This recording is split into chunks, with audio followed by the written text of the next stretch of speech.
नमस्कार, मैं हूं संजय किशोर। बड़े बेआबरू होकर तेरे कूचे से हम निकले, कुछ इसी तरह की कहानी है बीसीसीआई के पूर्व अध्यक्ष और प्रिंस ऑफ कोलकाता सौरव गांगुली की।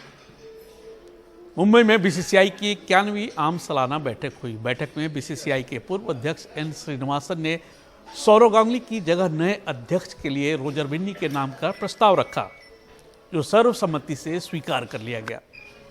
बिन्नी बोर्ड के 36वें अध्यक्ष बने हैं। राजीव शुक्ला उपाध्यक्ष और जय शाह सचिव बने रहेंगे। वहीं अरुण सिंह धूमल और अभिषेक डालमिया आईपीएल गवर्निंग काउंसिल के प्रतिनिधि चुने गए हैं। साथ ही महिला आईपीएल को भी मंजूरी दे दी गई।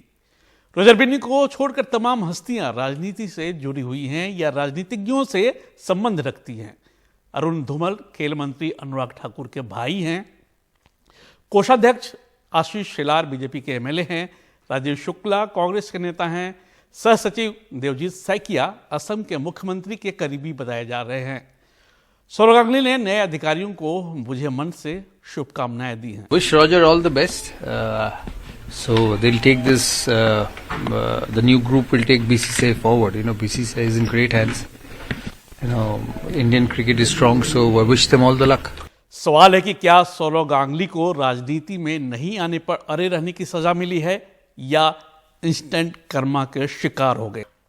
राजनीतिक गुगली या इंस्टेंट कर्मा। आधी रात को गांगुली अपदस्थ हुए। 11 अक्टूबर को ही बीसीसीआई की बैठक में सौरव गांगुली को अपदस्थ कर दिया गया था। कहा जा रहा है कि गांगुली को अपदस्थ करने की पटकथा उच्च स्तर पर तैयार की गई। उच्च स्तर का मतलब आप समझते ही होंगे। इस पटकथा के पृष्ठभूमि में एक राजनीतिक खींचतान है। पश्चिम बंगाल के चुनाव के समय सौरव गांगुली भारी दबाव में थे। एक दल उनको अपने साथ लेना चाह रहा था तो दूसरा आंखें तरेर रहा था। दबाव इतना बढ़ गया कि गांगुली को दिल का दौरा तक पड़ गया। गांगुली राजनीतिक खेमेबाजी में शामिल नहीं हुए। चुनाव खत्म हो गए और गांगुली ने सोचा कि रात गई बात गई। सौरव गांगुली बीसीसीआई के अध्यक्ष पद के कामों में मशगूल हो गए। रवि शास्त्री को कोच पद से हटाया और राहुल द्रविड़ को इसके लिए तैयार किया। राहुल द्रविड़ कई बार कोच बनने का प्रस्ताव ठुकरा चुके थे। उसके बाद उन्होंने विराट कोहली पर दबाव बना उन्हें टी20 की कप्तानी छोड़ने पर मजबूर कर दिया। जब वनडे की कप्तानी भी कोहली से ले ली गई तब कोहली के सब्र का बांध टूट गया। कोहली ने सार्वजनिक मंच से खुलासा कर दिया कि वनडे से कप्तान पद से हटाए जाने के पहले उनसे कोई बातचीत नहीं की गई थी, जबकि सौरव गांगुली ने कहा था कि विराट से इस बारे में उनकी और चयनकर्ताओं की बातचीत हो चुकी थी। जाहिर है विराट कोहली ने चुप्पी क्या तोड़ी, हंगामा मच गया। तभी आलोचक दादा के लिए इंस्टेंट कर्मा जुमले का इस्तेमाल कर रहे हैं। बीसीसीआई के पूर्व अध्यक्ष और चेन्नई सुपर किंग्स के मालिक एन श्रीनिवासन गांगुली के खिलाफत आंदोलन का चेहरा बने। श्रीनिवासन ने गांगुली की कथित नाकामियों और गड़बड़ियों का कच्चा चिट्ठा सामने रखा और बाकी सदस्य हामी भरने के लिए पहले से ही तैयार बैठे थे। दरअसल सौरव गांगुली और श्रीनिवासन में 2019 से ही ठनी हुई थी। श्रीनिवासन अपने खेमे के ब्रिजेश पटेल को बीसीसीआई का अध्यक्ष बनाना चाहते थे, लेकिन अध्यक्ष बन गए सौरव गांगुली। श्रीनिवासन अपनी हार को कभी हजम नहीं कर पाए और सही मौके का इंतजार करने लगे। श्रीनिवासन को यह भी साबित करना था कि बीसीसीआई में उनकी धमक आज भी कम नहीं हुई है। हालांकि सौरव गांगुली का खेमा यह कहता फिर रहा है कि आज तक कोई भी लगातार 2 कार्यकाल तक अध्यक्ष पद पर नहीं रहा है।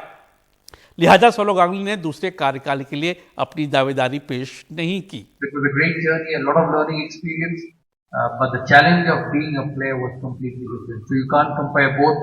You can't play forever. You can't be an administrator forever. But it's been great fun doing both and seeing both sides of the coin. Best days were when you played for the country. I've seen so much after that. I've been president of CAB, I've been president of BCCI. I'll go on to do bigger things in the future. But those 15 years will be the best days of your life when you woke up every morning to be successful. कहा जा रहा है कि सौरव गांगुली को IPL के अध्यक्ष पद का प्रस्ताव दिया गया था, जिसे उन्होंने ठुकरा दिया। सौरव गांगुली को यह भी संकेत दिए गए थे कि उन्हें आईसीसी में नहीं भेजा जाएगा। अब गांगुली लौटकर टेस्ट वाले हालात में आ गए हैं। वे बंगाल क्रिकेट संघ के अध्यक्ष का चुनाव लड़ने जा रहे हैं। चुनाव 31 अक्टूबर को है। गांगुली 2015 से 2019 तक सीएबी के अध्यक्ष रह चुके हैं। आज बस इतना ही। क्रिकेट और स्पोर्ट्स की दुनिया की तमाम खबरों के लिए हमारे यूट्यूब चैनल एनडीटीवी इंडिया और एनडीटीवी स्पोर्ट्स हिंदी को सब्सक्राइब करना नहीं भूलें। साथ ही आप ट्वीट भी कर सकते हैं। मेरा ट्विटर हैंडल है @सेनकिशोर। बहुत बहुत धन्यवाद और नमस्कार।